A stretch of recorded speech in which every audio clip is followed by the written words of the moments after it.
Hi YouTube, this is FP3 2008. Using the approximations of the form given, question 1 to estimate y at 0.05 and 0.1. So using the information given, the first approximation y1 minus 0.6 over 0.05 approximate to dy dx 0. Evaluating dy dx 0 at x equals 0, y equals 0.6, and using the form, using this value with the form to evaluate y1 gives 0.6413. So for the second approximation, evaluating dy dx 1 with 0.05 and our result for y1, and using the form required to evaluate y2 gives 0.6838 for y2.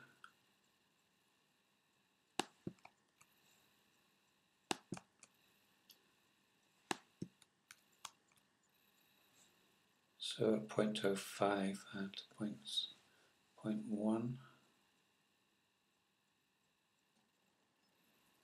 Question 2, matrix eigenvectors. Given an eigenvector of the matrix M to show Q equals 4p in A, and given lambda equals 5 as an eigenvalue to find P and Q in B, and an eigenvector corresponding to lambda equals 5 in C. So given an eigenvector of the matrix M, then we can apply M121 equals lambda 121. Equating row 1 and row 2 and substituting gives the proof required.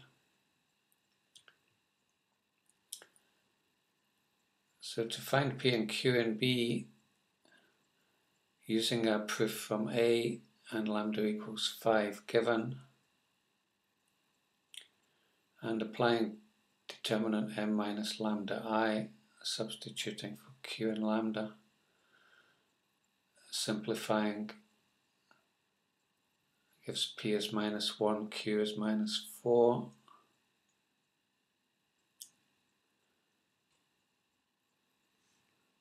So for an eigenvector corresponding to lambda equals 5, considering the first two equations, minus 4x minus y plus 2z equals 0, and minus 2y minus 4z equals 0,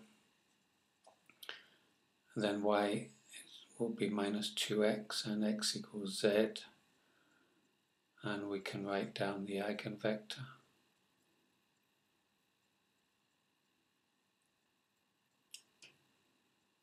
Question 3, a series solution differentiating the given equation to prove equation 2.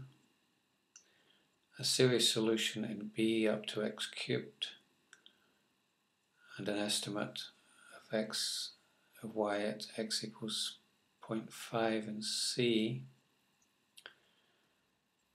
So applying differentiation to the equation given and simplifying gives the proof required, equation 2. So for a series solution given y equals 1, dy dx equals 1 at x equals 0, substituting these values into equation 1 gives d squared y dx squared, and then substituting in equation 2 for d cubed y dx cubed. So using these results and applying to Maclaurin's theorem to x cubed gives the series required. So for the estimate of y at x equals 0.5,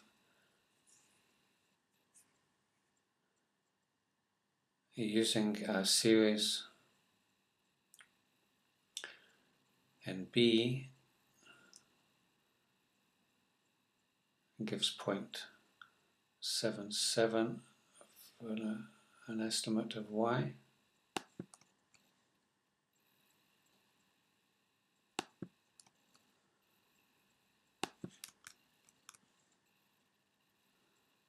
So differentiating in A, the series and the estimate.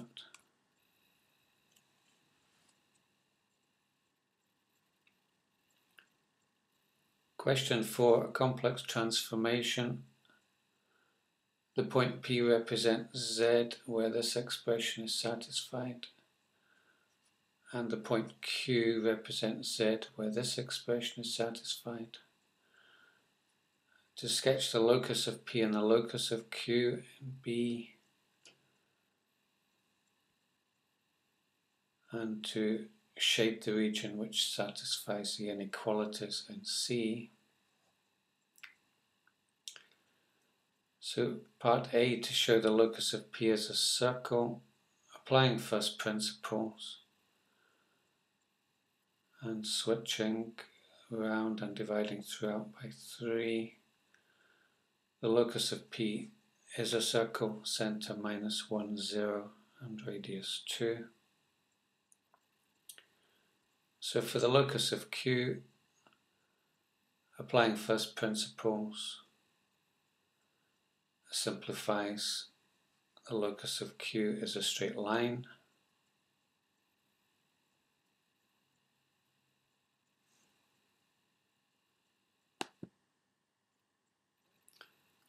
And the sketch here shows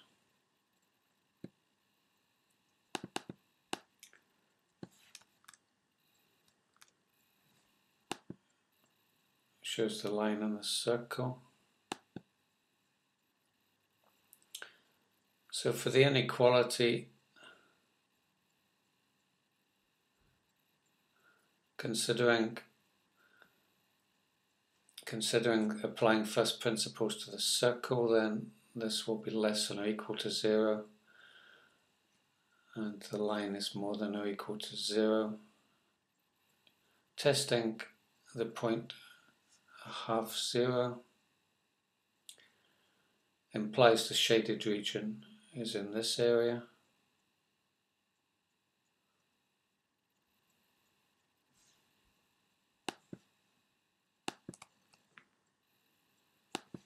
So applying first principles.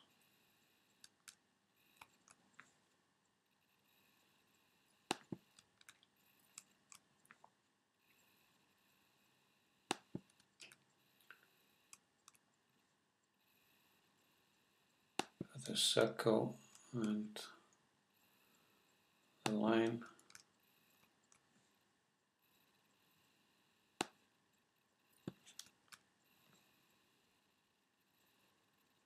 Thank you for watching. I'll start question 5 in the next video.